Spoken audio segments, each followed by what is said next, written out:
Reforma tributária.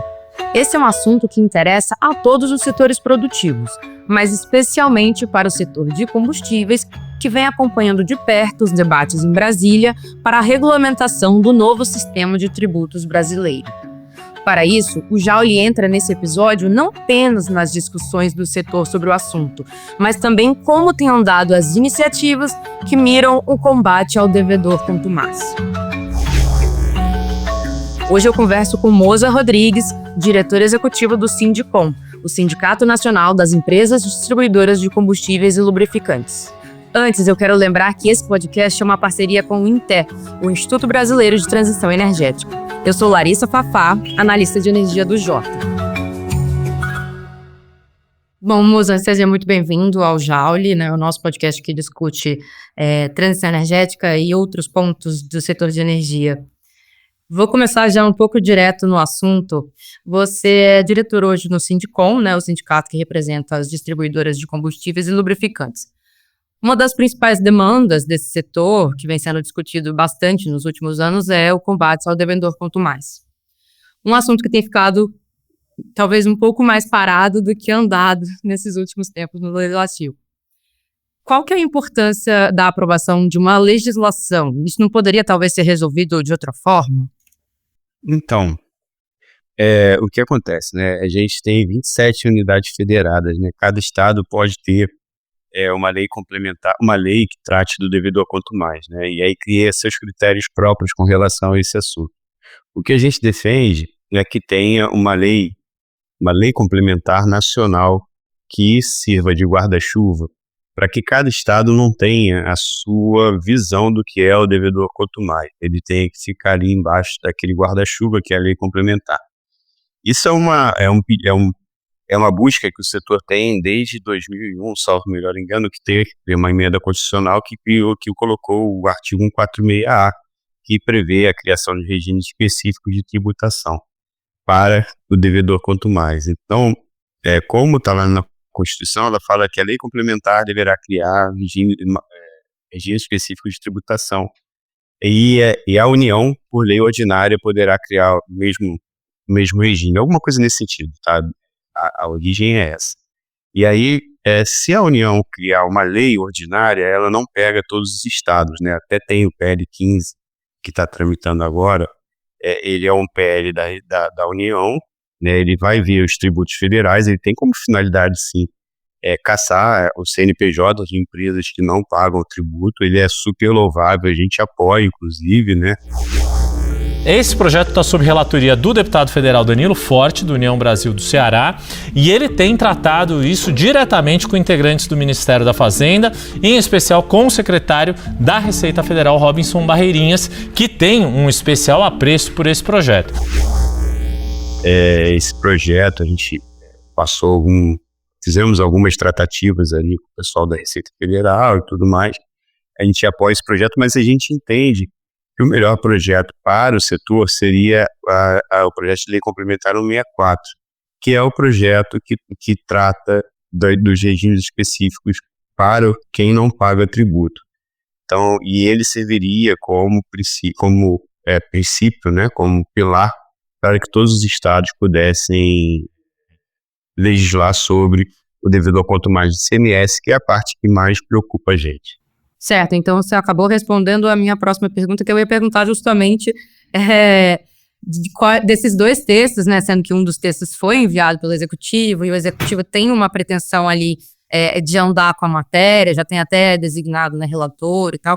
Qual desses dois textos vocês acham que vocês avaliam que atende melhor, né, uma solução para esse cenário? Então, eu acho que nas conversas, inclusive, que a gente tem lá com a Receita Federal, eles colocam um ponto que de fato é positivo, né?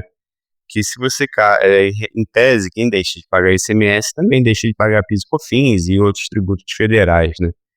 Então, e quando você caçando o CNPJ dele, você caça também a inscrição estadual. Você também teria esse condão aí de resolver o problema do devedor contumaz do ICMS, tá?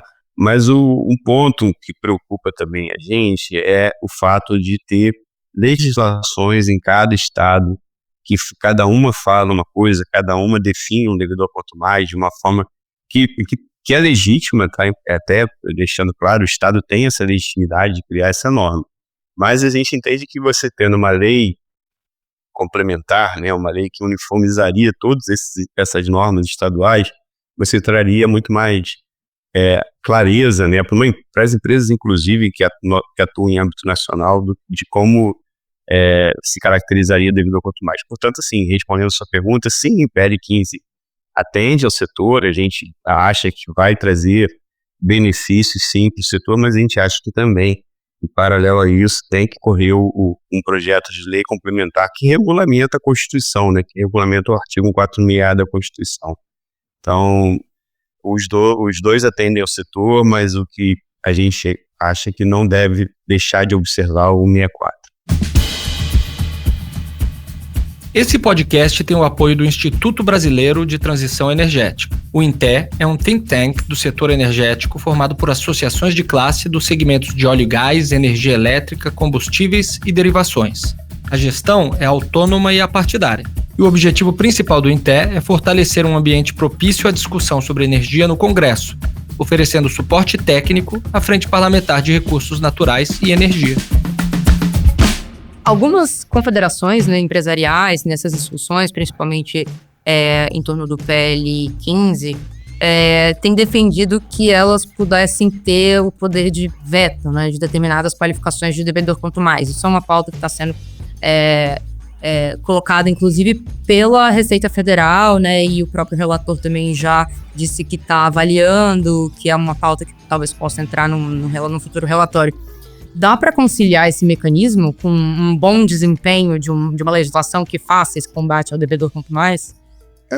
Então, a gente participou, né? Eu inclusive, participei pessoalmente de algumas discussões, onde estava, na ocasião, estava a CNI, estava a Brasca, tinha outras instituições, o GETAP também, e foi colocado, né, esse ponto, né, das confederações poderem arbitrar lá, dar um salvo-conduto, eu diria, para quem não tá lá na lista de devedor quanto mais, alguma coisa nesse sentido. Eu acho que esse ponto tem que amadurecer bastante, assim, eu não sou nem a favor nem contra, mas eu acho que tem que estudar e ver os impactos, como é que isso vai se dar. De fato é uma inovação, né? Você vai levar um pouco para a iniciativa privada, uma delegação, não diria uma delegação de poder, né? Mas uma chancela ali. E eu acho que tem que ver os impactos e tem que ver como é que vai ficar regulamento, como é que isso vai se dar de uma forma mais clara. Mas, assim, acho que é uma boa parceria desde que esteja tudo muito claro, tudo muito regrado, assim, de como vai acontecer. Mas eu, assim, de fato, eu não teria alguma posição com o que a gente viu, né, com o que a gente debateu até hoje para te falar se é bom ou se é ruim. Eu acho que a gente precisa amadurecer mais esse ponto. E quando a gente fala de devedor quanto mais, talvez para as pessoas do setor de combustível isso já esteja um pouco claro o desenho, mas para quem é um pouco de fora, talvez não tenha noção do tamanho, né, e dos números, vamos colocar assim, para poder ilustrar o tamanho do problema. Qual é o tamanho do rombo da sonegação estimada pelo governo? 200 bilhões de reais. Dá para recuperar tudo isso? Não. A conta que está sendo feita é de 100 bilhões de reais por ano.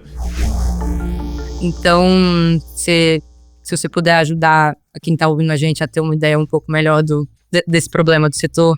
A nossa fala nesse ponto, assim, o ponto que a gente traz, né, é que assim, o último estudo que a gente tem vigente, né, e ele é importante frisar, tá? Ele é antes da monofasia, né, antes da implementação do ICMS monofásico da gasolina e diesel, ele falava em 14 bilhões, né? A FGV fazia o estudo, a FGV, o Instituto de Combustível Legal, fizeram o estudo, e ele falava em 14 bilhões de sonegação. E o setor é um setor que paga em média aí de quase 200 bilhões em imposto por ano. É um valor bem relevante, né? 14 bilhões é mais do que alguns setores arrecadam anualmente. Então, assim, é preocupante, né? Isso é só a ponta de um iceberg. Tem muita coisa por trás também, né? Então, o que a gente entende é que tem que ser revertido esses números, e o primeiro passo já foi dado, né? E como a gente coloca muito, né, nas nossas falas aqui, os setores, representantes do setor costumam falar muito, o nosso setor é de um alto faturamento com baixas margens, né, e altamente tributado. A gente pode falar aí que quase 40% do valor do combustível é tributo. Então, a partir do momento que você consegue deixar de pagar por algum motivo esse tributo, você traz sim uma deficiência concorrencial, né? E aí você gera outros assimetria e traz problemas para quem está no mercado de forma irregular. Falando um pouco agora de regulamentação da reforma tributária, né, que tem acontecido no Congresso Nacional. De um modo geral, vocês têm entendido que esse debate, enfim, e as movimentações recentes ali em torno do projeto de regulamentação do PLP 68 tem seguido um caminho positivo para o setor? Então, e até tentando, voltando aqui um pouco do início da sua pergunta, né? Eu acho super interessante a colocação que você fez, né? Porque o devedor, quanto mais ele caminha, como a gente só conversou aqui, né, no início, né? Ele caminha muito lado a lado com a tributação, né? E a forma com que é tributado o combustível, né? E aí, voltando alguns anos, né? Lá em 98, 99, 2000, o setor era conhecido, tinha no setor, na indústria das liminares, que se falava, né? Por quê? Porque tinha acabado de surgir a substituição tributária para frente, a ANP estava começando a entrar no mercado, e aí as empresas elas conseguiam liminar para ter registro da ANP, liminar para não pagar ICMS, substituição tributária, não pagar PIS e COFINS, e foi um momento muito conturbado no setor. Isso veio a resolver mais ou menos com a jurisprudência, né, com a robustez das decisões dos tribunais. Em 2003, 2004, isso começou a reduzir, mas em 98, até 2004, 2005, isso era muito, muito gritante no setor, né? E aí, o que o setor fez na ocasião? Ele buscou uma forma de resolver esse problema, né? Qual foi a forma de resolver esse problema? Foi colocar uma tributação monofásica, que incidiria uma única vez, com uma alíquota nacional e no primeiro elo da cadeia. Isso porque antes quando tinha até 2022, né, antes da edição da Lei Complementar 92, era muito confusa a tributação, né? E o combustível você consegue jogar de um estado para o outro com uma facilidade muito grande. Então, você tinha alíquotas diferentes por estado, você tinha base de cálculo diferente por estado, e isso trazia, assim, problemas tributários. Aí o que o setor entendeu? Ele entendeu que se tivesse essa cobrança monofásica, uniforme, em âmbito nacional, no primeiro elo da cadeia, você teria, assim, uma simplificação tributária, e assim foi feito. A emenda constitucional 33 de 2001, ela colocou essa sistemática, né, é importante deixar claro, essa sistemática de cobrança de ICMS. Sendo que ela precisava de uma implementação, ela precisava de uma lei complementar, tá? Ela precisava de uma lei complementar ou os convênios, porque a gente quase nunca fala isso aqui, como a gente tem tempo, né? Ela tinha um parágrafo 4º que falava que os estados, por convênio, poderiam legislar sobre a incidência monofásica dos tributos na ausência da lei complementar. Que foi a ocasião até há pouco tempo, né? Então, quando foi em 2000, eu posso errar a data por pouco, assim, mas 2016 ou 2017 teve uma decisão do STF que relativizou a substituição tributária. Ela fez com que... Ela falou que, olha, você vai pagar um valor X de R$1, né? O substituto vai pagar R$1 pelo combustível. Se ele for vendido na bomba maior ou a menor da base de cálculo, vai ter o ressarcimento ou o complemento. E aí, nessa data, os estados tentaram implementar o ICMS monofásico, lá em 2016, 2017. Mas não chegaram ao consenso. E aí, quando chegou em 2022, teve a Lei Complementar 192, que implementou o ICMS monofásico.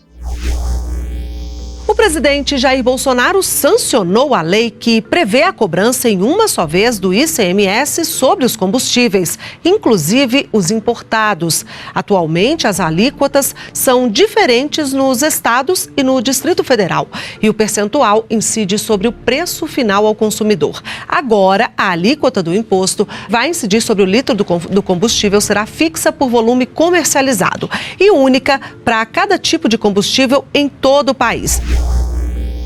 E desde então os estados fizeram um convênio e desde então a gente tem essa cobrança monofásica do ICMS.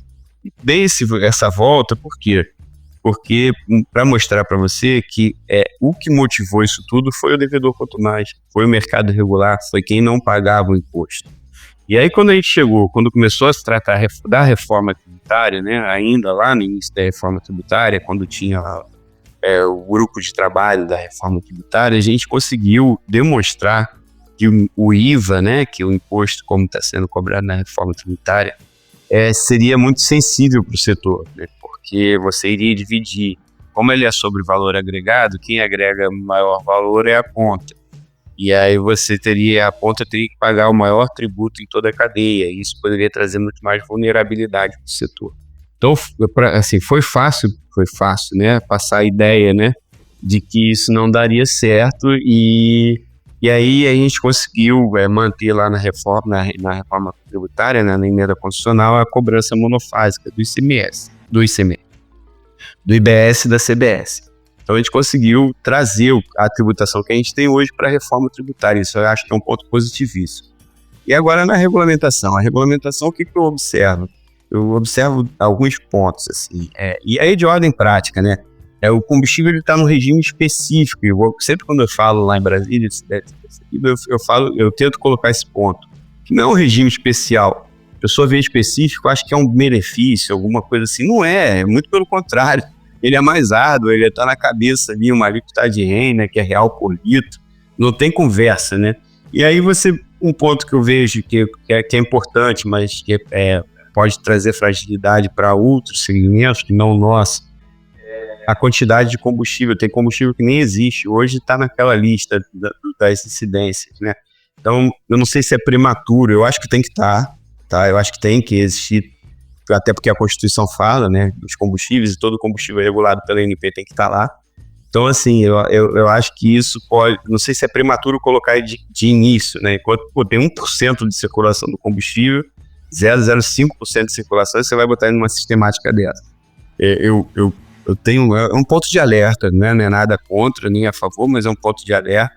Um outro ponto que eu observo ali, que a gente luta e que a gente inclusive está apresentando emenda, são os créditos, a garantia, né, dos créditos, que seria uma incidência monofásica, ele só incide no produtor, né? No distribuidor e no revendedor ele não vai incidir. Eu vou ter outros créditos, né, de outras operações. Como é que eu vou ficar com esses créditos? Como é que eu vou o que eu faço com esses créditos? Então é um ponto que é relevante para a gente, tá? E aí é um ponto que a gente luta muito por isso. E o mais importante agora, no que diz respeito à reforma tributária, é que o CBS entra em vigor em 2027, né? Que vai ser a unificação ali, né? Que tenta simplificando muito, né? Do PIS e COFINS e tal, vai ser o IVA da União, né? O IVA federal, ele entra em vigor de 2027, né? A gente tem como a vontade aqui do setor fazer com que esse IVA do PIS e COFINS, né, o IVA da CBS, ingresse o mais breve possível, justamente por causa do mercado irregular.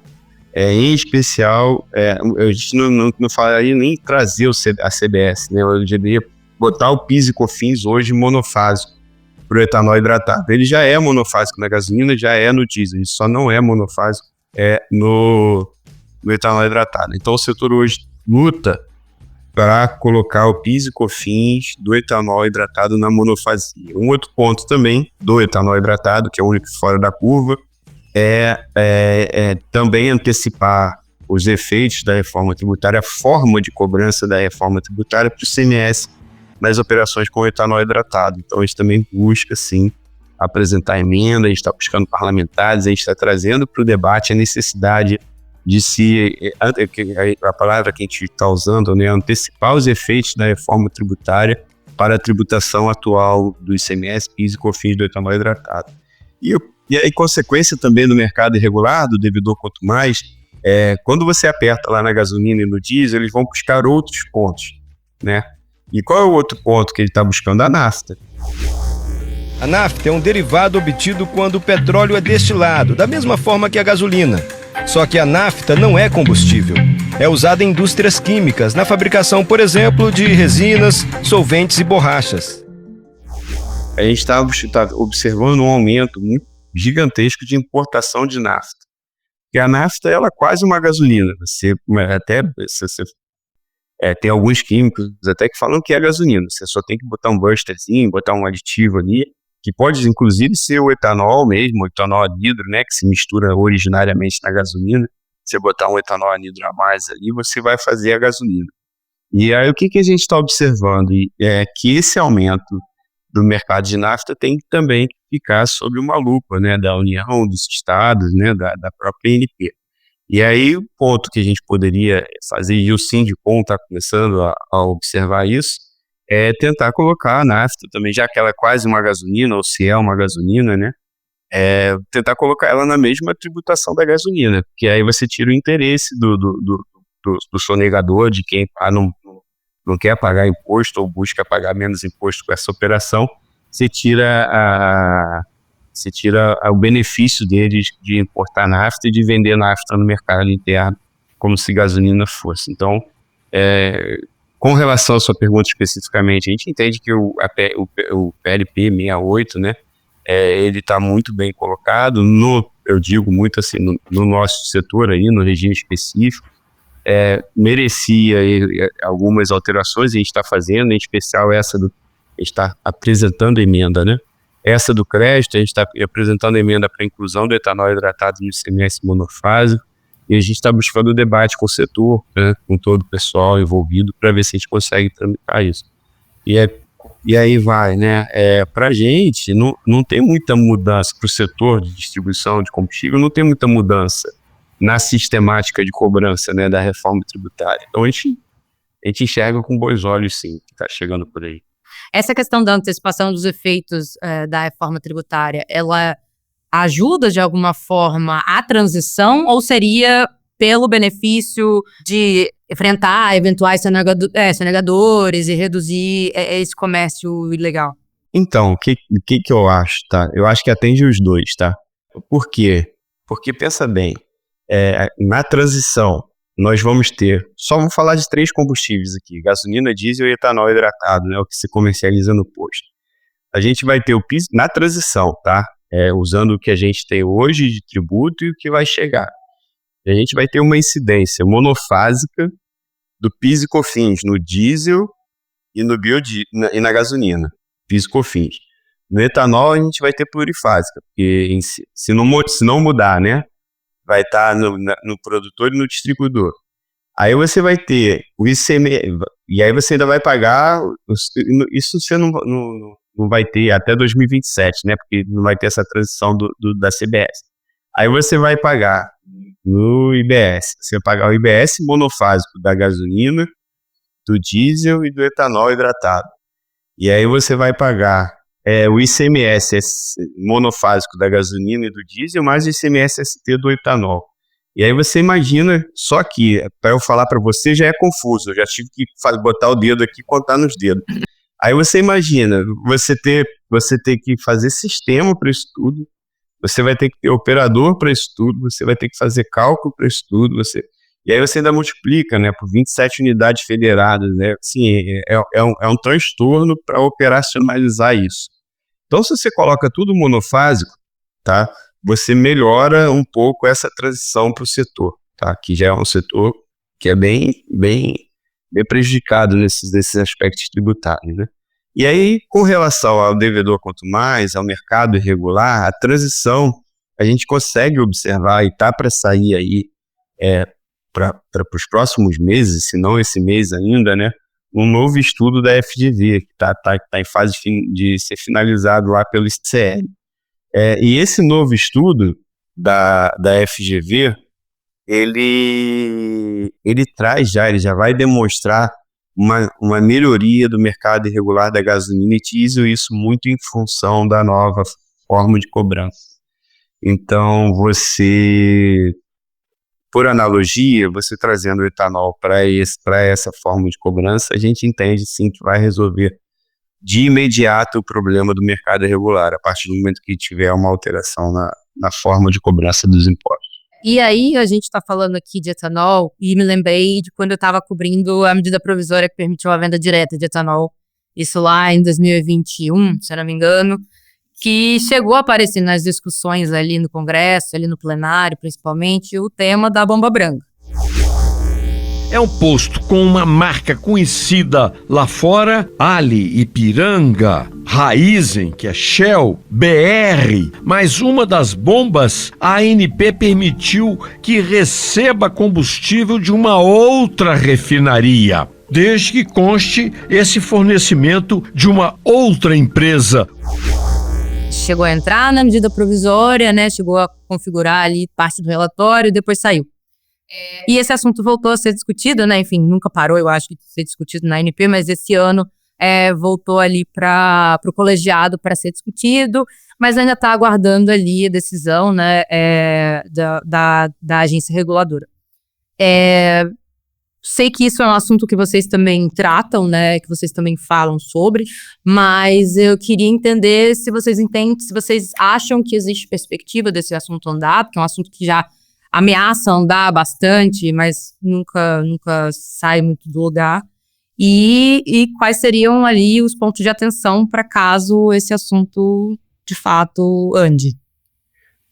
Então, como você bem colocou, né, esse assunto veio numa tentativa, foi na pandemia, né, numa tentativa de resolver o problema de abastecimento de combustível, e aí a ANP abriu várias formas, a venda direta, a bomba branca, várias formas de movimentar. E de fato, o que a gente percebe, tá? E é engraçado que a gente está falando de mercado de combustível, mercado regulado, e esses dias eu fiz uma palestra falando de direitos de defesa do consumidor. E qual foi o tema? Bomba branca. E eu acho que a melhor saída para isso, e sobre o aspecto geral, eu acho que todo legislador, né, tinha que olhar esse tema sobre esse aspecto, né? O regulatório, importantíssimo, né? Mas também o aspecto de defesa do consumidor. Como é que você vai ter? O consumidor, quando você abastece seu carro no posto de gasolina, você já olhou a bomba para ver se tem algum nome escrito lá naquela bomba? Não. Você entra no posto, você é induzido a entrar no posto por todo aquele aspecto de cores, pela testeira, pelo nome da marca. E aí você vai entrar, você entra num posto, achando que aquele posto é um posto bandeirado, um posto vinculado a uma distribuidora, você vai abastecer ali e depois você vai saber, por algum motivo, que aquela gasolina não é daquela marca que está ostentada ali, não é vinculada àquele posto, e aí eu acho que nesse ponto específico da bomba branca, o maior prejudicado é o consumidor. O consumidor está sendo lesado com essa norma, e hoje, como você bem colocou, existe, né, está tramitando no Congresso alguns projetos para tratar desse tema, e eu acho que o legislador, quando olhar esse tema, ele tem que olhar com essa visão, tá? Com a visão do consumidor que está sendo lesado por uma publicidade enganosa, diria. E um outro ponto aí também sobre o aspecto de regulatório, né, e legal, é que existe a possibilidade, a ANP prevê o posto bandeira branca. Então, assim, se você não quer comprar exclusivamente de uma distribuidora, você abre um posto bandeira branca, você vai poder comprar de qualquer distribuidora e o consumidor vai saber que aquele combustível pode ser de qualquer distribuidora que esteja ofertando ali naquele momento para aquele posto. Então, você não vai estar lesando ninguém, tá? E aí, nesse ponto específico, e respondendo de uma forma muito macro, assim, né? A gente é favorável, sim, a todo projeto de lei que proteja o consumidor e que não permita a utilização de bomba branca nos postos de revendedores. Certo. Moza, muito obrigada pela presença e a gente espera você numa próxima vez aí pra frente. Fico aguardando, acho super importante o trabalho de vocês.